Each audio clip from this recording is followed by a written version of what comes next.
ABCD's Youth Engaged in Action program is a pre-job readiness program for 13-year-olds in the city of Boston, Malden, Medford, and Everett. With the pandemic, we had to pare down the program from 3 weeks to 1 week.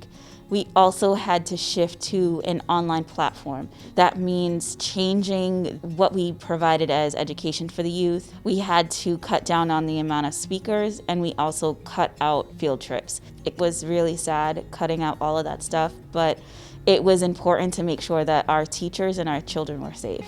The purpose of this program is to shed light on things that they wouldn't necessarily learn in a classroom, like financial literacy, civic engagement, and cyber safety. Those are 3 topics that youth in this day and age need to know about. One of my colleagues, Mara, she taught a portion of cyber safety and then also job readiness. In her day-to-day, she does a lot of job readiness assistance working out of our Dorchester location. Jose taught the food insecurity portion, and that's mainly because he works with many of our food pantries and ensuring that they have everything that they need.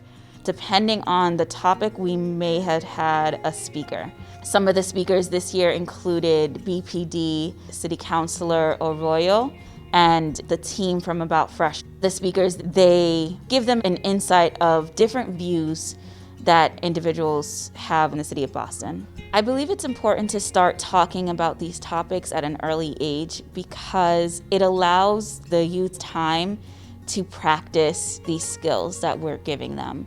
We had a session talking about the various forms of advocacy. It's important to know that you have rights regardless of your voting age.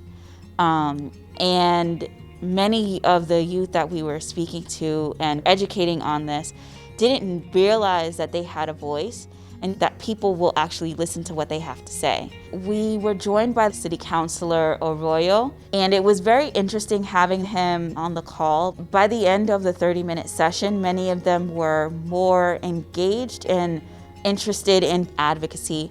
One of the things that I'll tell y'all, earn your no's. My rule was there's only one real way, one definite way to get a no when you're chasing an opportunity.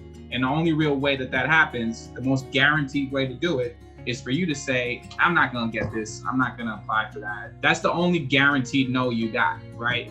You're essentially saying no to yourself. And my thing was like, well, look, if I'm not gonna make it, then you tell me no. And what I found is somebody's gonna tell you yes. Really, you can get into places you didn't even think were possible. But if you don't take those shots, you're never gonna find out. When it came to the activity portion of the advocacy lesson, the youth were broken off into groups and they had to talk about things that they wanted to change about their community and how they would go about making those changes.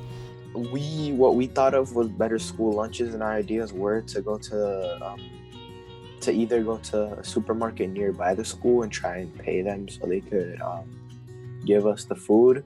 But our other idea was to have, to make leverage. So we would tell the mayor that we would get better MCAS scores, better school scores.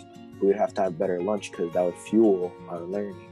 Without help from their staff and without help from the teachers, they were actually able to work through this topic of advocacy and figuring out what they would change, how they would implement it, and the people that they would speak to get their voice across. Overall, my hope for the youth is knowing that they have a voice and knowing that they have the opportunity to participate in things that many people might say are for, air quotes, adults.